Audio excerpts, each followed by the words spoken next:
Bonjour à toutes, bonjour à tous, chères tutrices, chers tuteurs, nous nous retrouvons pour aborder ensemble la formation tuteur de nos assistants médicaux. La réunion de rentrée a eu lieu. La formation de votre stagiaire a démarré ou démarrera.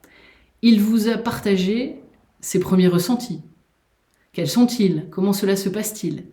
Mathieu et moi-même, les responsables pédagogiques, nous sommes tout à fait disposés et disponibles pour toute question éventuelle et points qu'il faudrait éclaircir. Voilà, n'hésitez pas à nous contacter. Cette proposition de formation au tutorat sera déclinée en 4 temps, l'équivalent finalement des 4 blocs du référentiel de formation. Ainsi, nous vous proposons toujours le même schéma d'intervention. Cette séquence aborde le suivi de parcours de santé du patient. Il s'agit du bloc 1.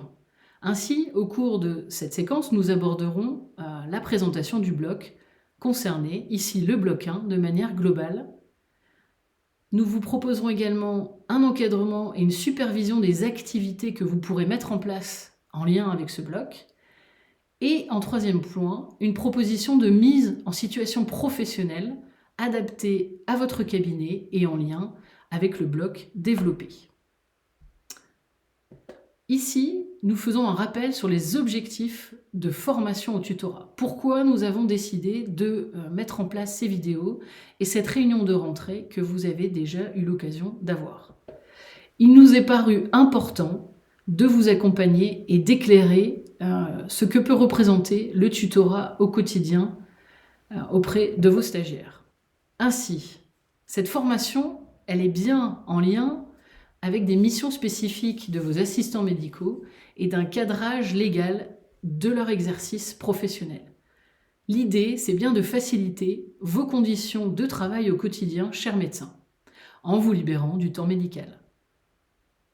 La vision également et l'objectif sont d'améliorer l'accès aux soins et les délais de prise en soin de vos patients. Le rôle de l'assistant médical à vos côtés le permet. Également de renforcer la qualité et la coordination des soins entre les différents professionnels de santé prenant en soin vos patients. C'est également pour vos stagiaires l'occasion de leur donner des perspectives d'évolution. En effet, une reconnaissance de leurs compétences acquises et déjà utilisées de manière informelle est tout à fait l'idée de l'obtention de ce CQP. Donc, le suivi de parcours de santé du patient, qui est l'équivalent du bloc 1 dans le référentiel de compétences de votre stagiaire, se décline ainsi en 4 points. Le premier point concerne les examens et soins courants au cabinet médical. Cela représente au niveau des cours 21 heures. En effet, à la suite des cours reçus, votre stagiaire sera en capacité de présenter aux patients les soins et examens courants qui sont réalisés par vous-même au cabinet. N'hésitez pas à parcourir le référentiel de formation. Vous retrouvez ici, je pointe donc avec mon pointeur, les différents soins et examens en page 38 du livret. À la fin de l'infographie du bloc 1, vous les retrouvez. Donc vous comprenez à ce stade que la lecture du livret, une certaine appropriation du contenu, va vous aider à accompagner au mieux votre stagiaire lors des temps de formation, notamment au cabinet, et des questions qu'il pourrait éventuellement vous partager sur les contenus et l'alimentation de ce livret. Le deuxième point concerne le parcours de santé et la coordination. À hauteur de 21 heures, votre stagiaire recevra des cours en lien avec cette thématique. Il s'agit donc à un moment d'être en capacité pour votre stagiaire d'imaginer, de comprendre le suivi de parcours de santé du patient dans le cadre d'une vision un peu plus globale et dans le respect de la réglementation liée aux soins. Il s'agit pour lui d'être en capacité de naviguer parmi toutes les nouvelles entités et structures qui composent le paysage de suivi de vos patients, qu'il s'agisse d'une prise en soins urbaine ou rurale. Expliquez également le parcours de santé au patient. Parce que si pour nous, parfois, il est compliqué de s'y retrouver, entre les CPTS, les DAC, les CLIC et j'en passe, pour vos patients, bien sûr, ce n'est pas plus évident. Donc, recevoir des explications et avoir une montée en compétence des connaissances va leur permettre d'accompagner au mieux vos patients sur cette thématique de parcours de santé. Le troisième point du suivi de parcours de santé du patient va donc développer les vaccinations et dépistages. À hauteur de 14 heures, votre stagiaire recevra donc des cours en lien avec les vaccinations et dépistages. Peut-être, par conséquent, dans votre cabinet, vous pourrez proposer un certain rôle à votre stagiaire quant au contrôle de la situation vaccinale des patients et ainsi imaginer mettre en place une stratégie par rapport à cette thématique pour vos stagiaires dans l'accompagnement de vos patients. Le troisième point du suivi de parcours de santé du patient va aborder les politiques de santé publique. 21 heures sont consacrées à cette thématique. Ainsi, votre stagiaire pourra, si vous le souhaitez, et si vous mettez en collaboration avec lui en place une stratégie dans son accompagnement de vos patients, expliquer aux patients les recommandations des campagnes nationales de santé, par exemple, ou permettre une compréhension justement plus détaillée et approfondie de cette organisation du système de santé. En effet, comprendre et intégrer de nouvelles connaissances va leur permettre de mieux se situer, de mieux comprendre quel pourrait être leur rôle au quotidien auprès de vos patients au sein de votre cabinet. Donc, comme je vous l'ai expliqué précédemment, en page 38, vous retrouvez les éléments que je viens de parcourir. Le bloc 1 se décline ainsi, donc le suivi de parcours de santé du patient avec les 4 modules que vous retrouvez. Il y a également des compétences qui sont déclinées, la division horaire est réexpliquée et vous retrouvez les objectifs ainsi de formation des différents modules. Ces thématiques pourront être utilisées dans le remplissage du livret. Ne l'oubliez pas. Alors, les objectifs de cette présentation. C'est pour vous, chers tuteurs, pouvoir comprendre que nous mettrons l'accent aussi sur une certaine montée en compétences informatiques de votre stagiaire. Il y aura tout d'abord à savoir naviguer avec les différents outils utilisés lors de la formation. Mais nous leur proposons également l'utilisation de différents logiciels au cabinet ou pour finalement leur usage personnel, de création de flyers, peut-être d'utilisation de tableurs. Il y a vraiment une volonté de partage et de montée en compétences informatiques. Nous allons également aborder le vocabulaire. L'utilisation d'un vocabulaire médical adapté va permettre une compréhension des situations de soins plus fines, plus propres aux situations rencontrées au quotidien. Un accompagnement clinique et une mise en situation de soins au contact des patients. Alors, là, nous vous sollicitons, chers tuteurs, votre stagiaire recevra les cours en lien avec la prise de constante et mesure. Il est attendu de votre part de pouvoir remobiliser ces connaissances au sein du cabinet. Après avoir reçu le cours, n'hésitez pas à venir évaluer cette prise de constante et mesure par vos stagiaires en situation de soins. En effet, mettez-les en situation de soins dans la pratique des différentes connaissances reçues, les cours précédents, lors des cours. Donc, les campagnes de vaccination, l'information du patient, ce sont des choses que vous pouvez tout à fait mobiliser également. La tenue du dossier sera davantage développée lors du bloc 2. Tout cela pourquoi ? L'idée, c'est d'optimiser le parcours de formation et permettre une adhésion de votre stagiaire pleine, complète, à cette proposition de formation. Ainsi, vous faciliterez sa montée en compétences vers sa professionnalisation. Donc, à ce stade, vous avez compris que le livret est un document essentiel à venir alimenter pour l'obtention du certificat de qualification professionnelle. Pour cela, différents temps d'accompagnement seront proposés tout au long des blocs. Donc, le bloc 1 va permettre déjà de réaliser la lecture du livret du stagiaire et d'essayer d'en comprendre un maximum, un minimum, ça dépend de choses. Vous avez reçu normalement dans vos boîtes mail la note explicative tuteur en lien avec ce livret. N'hésitez pas à le lire en parallèle avec la lecture du livret, cela prendra sens et voilà, illustrera le propos tenu dans cette vidéo. Il est également proposé de travailler, votre stagiaire, on lui propose un travail sur la version intermédiaire du livret. C'est un premier jet, une première ébauche, qui va nous permettre de comprendre si la navigation dans ce livret est perceptible ou pas par votre stagiaire. Ces différents temps d'élaboration de version du livret sont accompagnés de suivi individuel de la part de l'intervenant référent. C'est bien l'intervenant référent qui vient accompagner le stagiaire lors du remplissage et des temps marquants en lien avec le livret.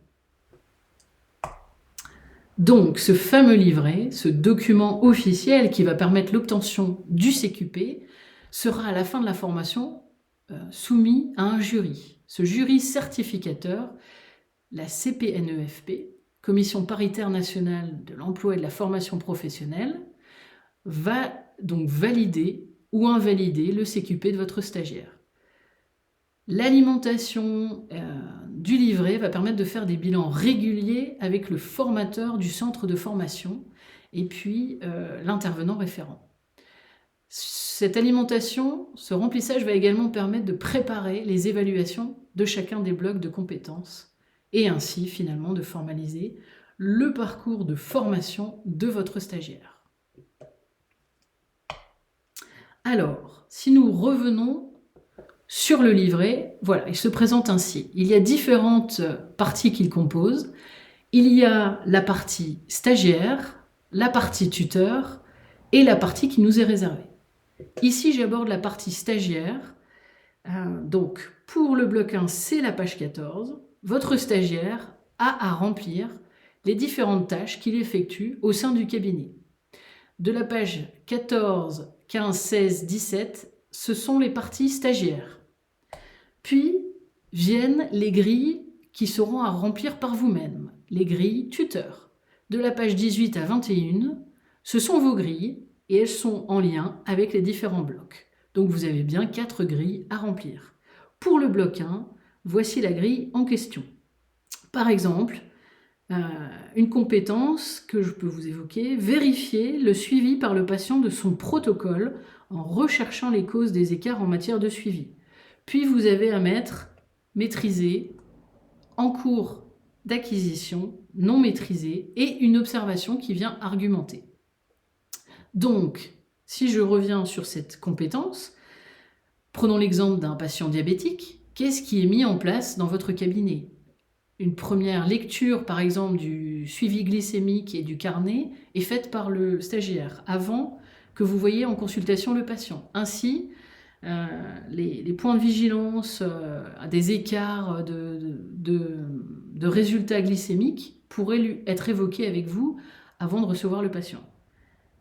Là, vous mettriez maîtriser. Voilà. Donc, il faut quand même faire les croix, c'est bien, mais pouvoir argumenter et en lien avec la spécificité du cabinet est attendu également de votre part.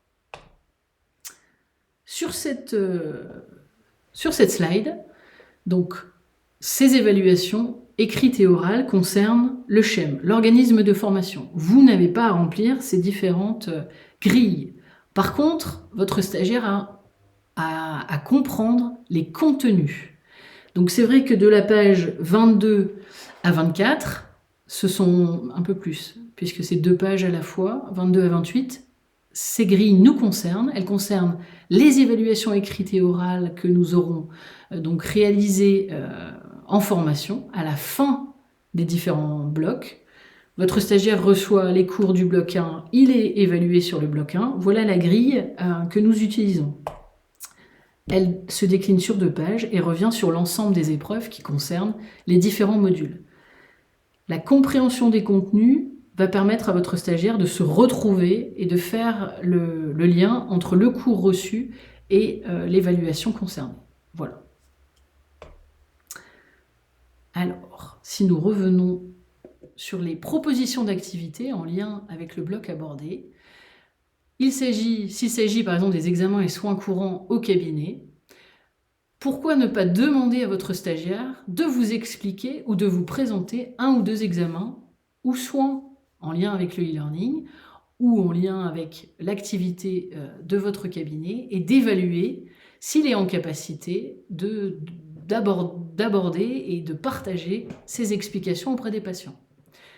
En lien avec le parcours de santé et de coordination, nous vous proposons de réfléchir, de collaborer avec votre stagiaire sur son rôle dans le pilotage du parcours de santé des patients. Qu'est-ce qui a été créé au sein du cabinet? Un outil, une clarification de mission pour faciliter le parcours de santé. Est-ce qu'un annuaire, un logiciel est utilisé? Un formulaire spécifique? Voilà, vous comprenez un petit peu l'idée de mettre en lien à la fois les cours, le livret et ces mises en situation d'évaluation du stagiaire. Si j'aborde les vaccinations et dépistages, nous vous proposons, par exemple, de clarifier le rôle de votre assistant médical dans les dépistages des principaux cancers. C'est un exemple. Le cancer du sein, le cancer colorectal, le cancer de l'utérus sont les 3 cancers évoqués en formation. Qu'est-ce que vous pourriez mettre en place dans votre cabinet en lien avec ces 3 thématiques de dépistage des principaux cancers? Le 4e point, les donc différentes politiques de santé publique. Est-ce que au sein du cabinet, une réflexion a été entamée? Vous souhaitez que votre assistant médical anime ou pas une des campagnes nationales de santé publique dans le cabinet? Les 1000 premiers jours, les perturbateurs endocriniens, le sommeil, les conduites addictives. J'en passe, voilà. Ce sont des propositions finalement de thématiques à mobiliser, à animer au sein de vos cabinets. Alors, voici la présentation d'une thématique. Nous avons choisi d'aborder l'alliance thérapeutique avec vous à la fin de cette présentation. Mais de quoi s'agit-il? On a voulu finalement faire le parallèle entre la stratégie que vous utilisez auprès de vos patients, dans par exemple les explications et ainsi obtenir l'adhésion, l'observance au traitement de vos patients, mais finalement d'utiliser ces mêmes moyens, ces mêmes biais pour permettre à votre stagiaire de monter en compétences et donc de lui parler de manière positive, de le faire adhérer en l'intégrant à la prise de décision, de lui permettre d'être autonome dans son travail, de lui donner les moyens matériels, les connaissances, d'expliquer exactement ce que vous voulez. Eh bien, ces différents axes de travail et façons de procéder vont lui permettre d'être en confiance et de s'engager pleinement dans son rôle, son nouveau rôle d'assistant médical. Vous avez dans le support que vous recevrez le lien vers une vidéo explicative de ce qu'est l'alliance thérapeutique de manière un petit peu plus détaillée. Nous vous laissons parcourir la vidéo si besoin il y était et en effet se questionner sur le rôle de l'assistant médical et en lien avec les différentes situations, soins, problèmes, c'est permettre de travailler en partenariat avec votre stagiaire. En effet, identifier les difficultés qu'il peut avoir au quotidien, mettre en place des stratégies dans son accompagnement et dans sa future mission, son futur travail, vont lui permettre vraiment de comprendre pleinement et d'adhérer et d'embrasser cette nouvelle profession. Prenons l'exemple ici de mettre en place des temps d'échange, n'hésitez pas, des routines comme le café du matin, la pause commune, alors pas tous les jours, mais de créer un cadre temporel et spatial pour faciliter la communication. Et encore une fois, définir clairement ce que vous attendez de lui. Nous comprenons pleinement qu'il s'agit d'une création pour pas mal d'entre vous, chers tuteurs, dans création de missions, de cadres, d'activités, voilà, dans vos cabinets. Nous sommes, Mathieu et moi-même, disponibles pour en discuter si besoin il y avait. Alors nous revenons ici sur des concepts évoqués qui touchent à la relation, à la communication, et en effet, avoir une écoute active, utiliser des termes clairs, une information appropriée, tout comme vous le feriez avec vos patients, être dans une écoute empathique, mais c'est aussi également savoir informer, avoir tous les éléments de connaissance qui vont permettre de comprendre et de s'approprier. C'est aussi finalement savoir passer la main. En effet, identifier les limites de son champ d'intervention, qu'il s'agisse du stagiaire ou parfois de vous-même, et vraiment clarifier les différentes situations et d'être dans cette dynamique de collaboration vont permettre d'adhérer ou pas à cette nouvelle profession qu'est l'assistant médical. Voilà, je vous partage ici les coordonnées de Mathieu et de moi-même, les mails. N'hésitez pas à revenir vers nous si besoin. Il y a. Voilà, cette présentation se termine. Nous vous disons à bientôt et portez-vous bien.